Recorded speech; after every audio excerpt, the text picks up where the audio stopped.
igihe nabatizwa ndibuka rya bazanyagice ijambo navuze rimwe Matayo 3:8 rivuga ngo nuko mwami mutuzikwiranye n'ukiyema ndakunda kuryumvira kuko abantu bakizwa ngo bahagumana bya byanga bya kera byangase za kera nyine gukizwa ufite ikintu kijijwe ikintu hevye ukuntu baye kumihindutse umva no guhindukira umuntu akaja mu bundi buzima. Intahengira Kamaro TV.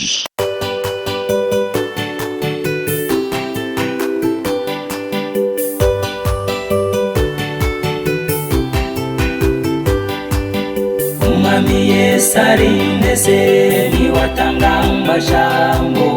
unyabyaha ngo renguka umva iby'ubugingo atugirira ubuntu akatwiyegereza amajambo meza cyane yo kunera umunezero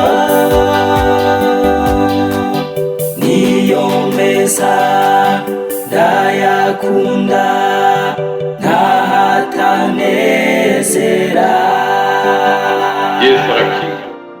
Bakunzi b'Intahengira Kamaro TV, twongeye kuramutsa amara umwami wacu Yesu Kristo. None rero nkuko mubimenyereye twagomba kubashikiriza intahe ya mwene data David. Yesu nabahezagire, turamuhaye kaze. Amahoro y'Imana bane namwe. Nitwa David Iradukunda, nkabandi umukristo mw'ishengero rya Pentecote ry'Ikiremba. Ego sanzwe mba hafi nyaho nyine ku misiyoni Kiremba n'abasengera, ariko ubu ndi Gitega ku mvo z'amashuri niga muri Université Polytechnique do Gitega itayipeje niga mwaka wa 3 mu gisata cy'ibidukikije cyo bita sciences de l'environnement. Ngambashina ngene Yesu yampaye agakiza kampindura. Ego ikintu cya mbere nifuza kuvuga ingano nari meze ntarakira agakiza. Yesu abahezagire. Jo rero navutse mbona abavyeyi banje basenga, mama yarasenga, papa yarasenga, mugabo papa nyene ntivyari birebire kuko yaranywa inzoga hama yaja gusenga n'igihe ataja gusenga, mugabo baturesheje ijambo ry'Imana. Ego nanje rero nakuze n'umwana atekereje, umwana avuga make cyane, sinzi icyo byavuye ariko nisanze mvuga make, mugabo mvuga make kwanje tanti yaciye ambiba mwindi mbuto mbi y'inzigo. None navuga make mugabo inzigo sinari nkunda rero umuntu asotora, ariko rero nari meze umuntu asotoye n'ukuri twararwanye bigakomera. Muri primaire abanyeshuri basotora namwe nabyusha atekereje kugira ngo sinkomeye mugabo nari nkomeye, ntabakubita n'utwana nabakubita. Nakunda ibikorwa cyane kandi nakunda no kwiga, nakunda ibikorwa byo mu nzu. Mama yanyigishije ibikorwa guteka, gukoropa koza izobo, niba ngo rero je mpa natetse nari muto niga primaire. Abana tuvukana twa turi batatu, umwana zikatakoze niyake petit frère yankurikiye bigira kabiri irakunda kuja kuyerera nakora nje ndamwiminja. Yesu ntabari hanyuma rero ndaba mu buzima muhira ko batunga abantu bagahindara abantu n'abatapaniki, nkumva birambabaje baje kugivya gusa iwacu, nkumva umutima wapi ngaje rero ndabanka umutima. Hayeho umuhungu rero yabi wacu rero umwana w'umukozi w'Imana,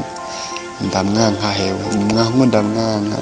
ndamukorera ikibi kiboneka. Naragenda nicaye nkamuhonyora, nkafata impuzu ziwe nkamucuma nkazinkonyora, nkamuvuma nkamwija amazi. Numva ndamwase mutima icyo nikiraka shitani yampaye. Mu pagani by'uwanje naragikoze kandi namuhira n'abavyeyi n'abasupa nkabiba nibihageje nabishora. Harige koja kuyerera shitani kumye kumwica keshi kuko nahise ishavu ryinshi rwose. Narigeze no kwivumbura umunsi umwe ngiye kuyahura, nari muto cyane niga primaire, sinzi ibintu byavuye kuri shotani, ariko Imana irankingiye nabwo niyahuye. Ubundi musi naho nigeze mu kantu kakonga kandi kari kuntwara, kandi hari ku mugoroba tuvuye kugerera n'abandi bahungu, kandi nzi wisha baca baransiga ngiye gusimba cangwayo mfata utwatsi. Imana irandokora sinapfuye, ndashimiye Imana cyane. Hama ubu ndamwanka rero ndamufitiye inzigo, abana tuvukana barabimenya baca barandega ku muvyeyi papa arampana pe ndakunda abavyeyi bana bana guhana umwana ni vyiza biratuma atinya gukora icaha mugabo kwereka umwana urukundo navyo ni vyiza abavyeyi ico nabahanura muze murahana abana mugabo mugira mugarukirije mubahane mugihe bakosheje muntumbere yuko bereka yuko bakosheje hama basazi bazima babarire je papa wanje arankubita vraiment mugabo ntiyanyumviriza yindi kandi asaba imbabazi ariko rero bavyeyi zamurahana abana mugira aho mugarukirije hamuhe ku rukundo kubera ko umwana yinzira vyinshi je bampanye sinimvira ngo so bambyaye nkimvira ibintu vyinshi muvyeyi rero mwereka abana banyu urukundo mukabanezereza mugabo bakosheje mukabereka ko bakosheje Yesu ahenzagire hanyuma rero ubwo buzima ndabamwo arankubita ndamusaba imbabazi uwo muhungu ndamusaba imbabazi sinasubiye kumukorera ibintu biboneka mugabo bene data kubohoka umutima navyo n'ikindi gikorwa Imana ikorera mu kugira ngo mbohoke umutima cyahera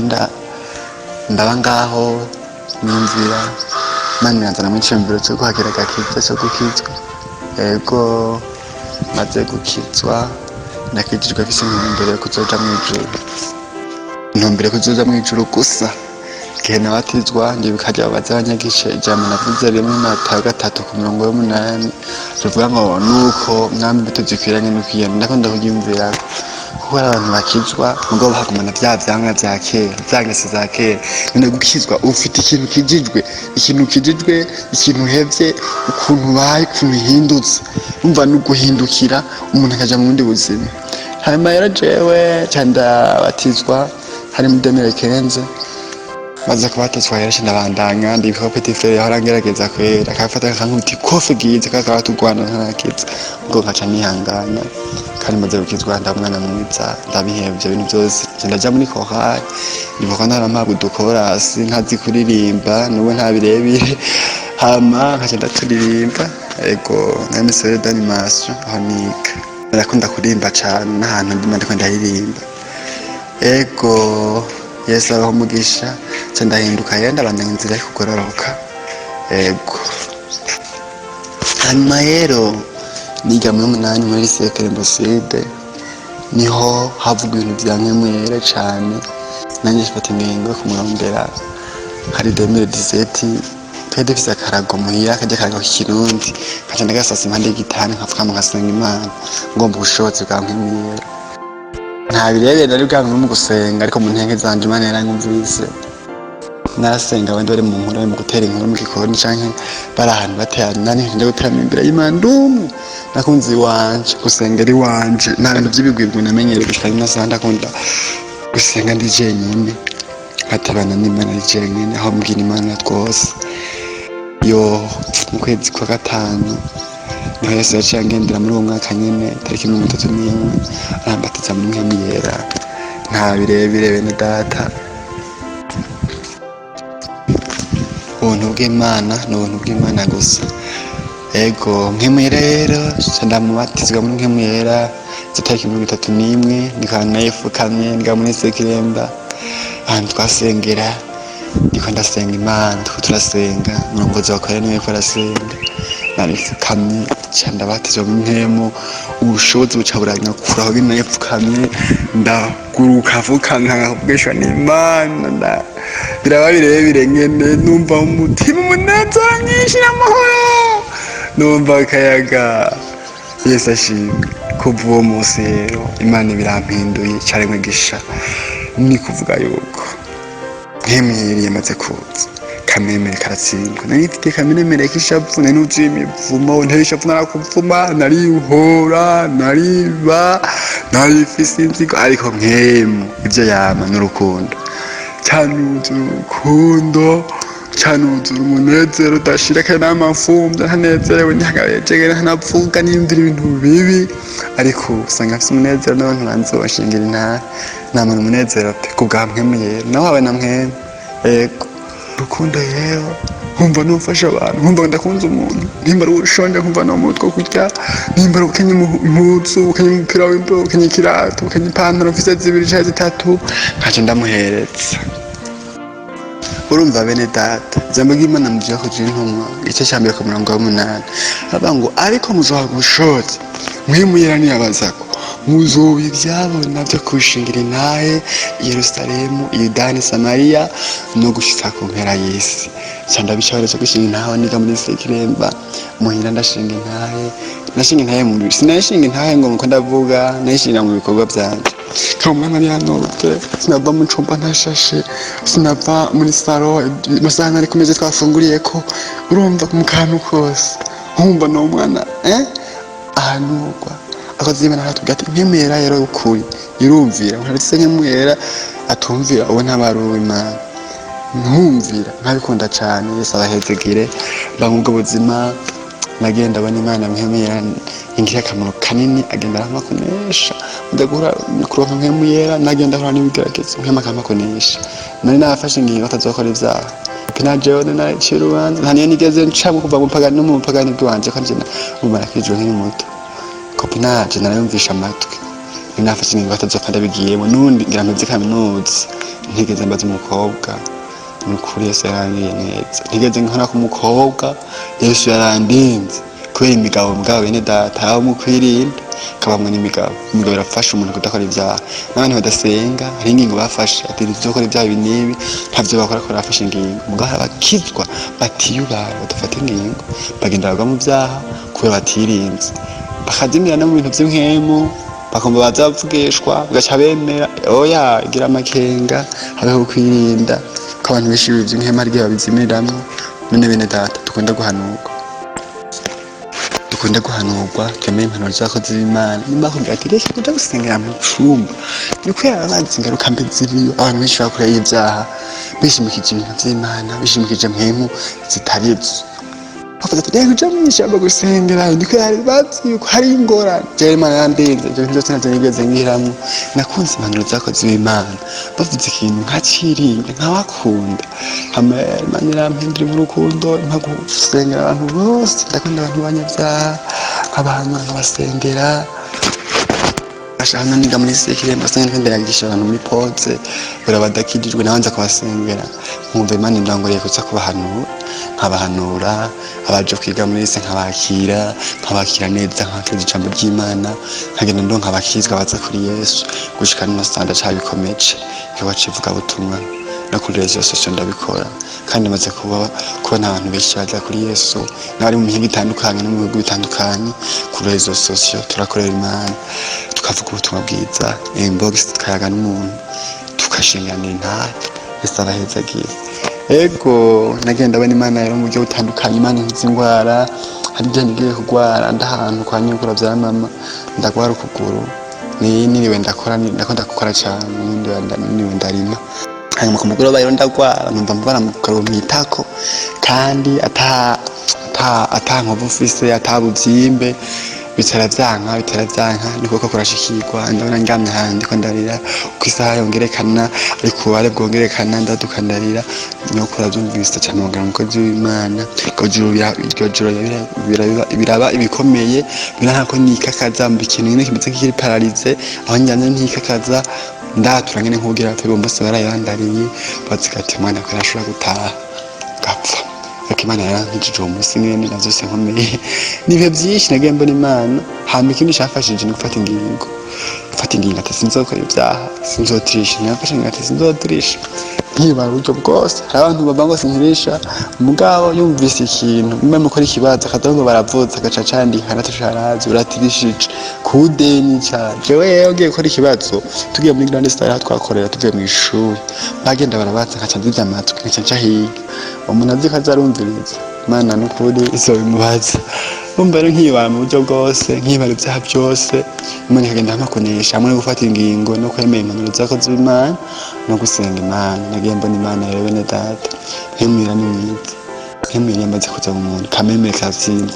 abantu bagimemera kuvugishwa gusa ngabone kuvugishwa ntasho byo kumarira akamaro kamwemera no gushinga intahe kandi intahe wawe niko kuntu tukubona kukuntu wambara kukuntu uvuga hari ntasho ngo Imana ira mu mutima no mu mutima hemwe yoba nziza ku mubiri hari bibi niyo muri kubwiye n'inyuma haboneka bibi mu mutima hari bibi rutivyo by'inyuma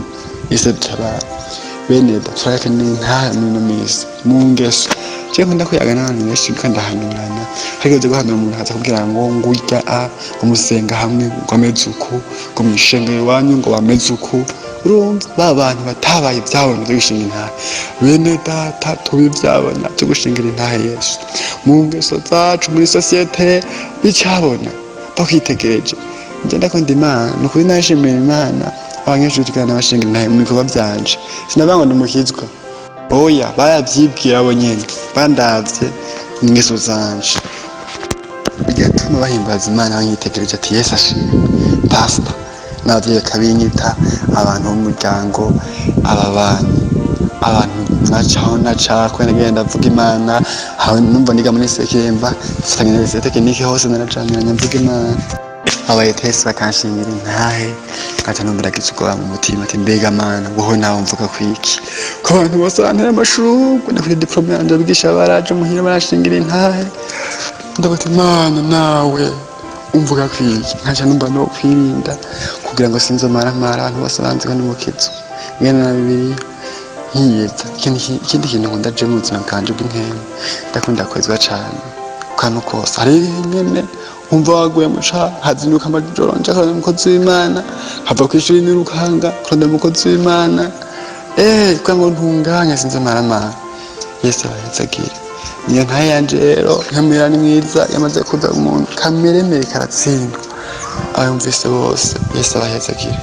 Mwami wacu Yesu ndagushimira imbabazi n'ubuntu bwawe ndagushimira kuko kandi waciza cyo gushinga intahe nkoze ndumushumba mbara kimazi cyo n'igihabwe wewe ndasenga intahe rero abazumva bose zobakomeze zobahindure Mana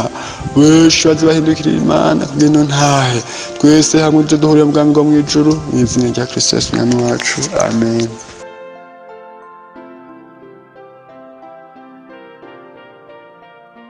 ukaba nawe ufise intahe bifuza gutanga cyangwa izindi nyigisho cyangwa ugomba kuduhuza n'ubifise twandikire kuri ino nimero ya WhatsApp 68 884 981 68 804 canke 68 42 14 47 68 42 14 47 kaze twiteze intahe zivuye muri mwebwe kugira natwe tuzisangiza abandi izina rya Yesu rirusheho guhabwa icubahiro kaze Imana ibahezagire niyo meza ndayakunda ntahatanezera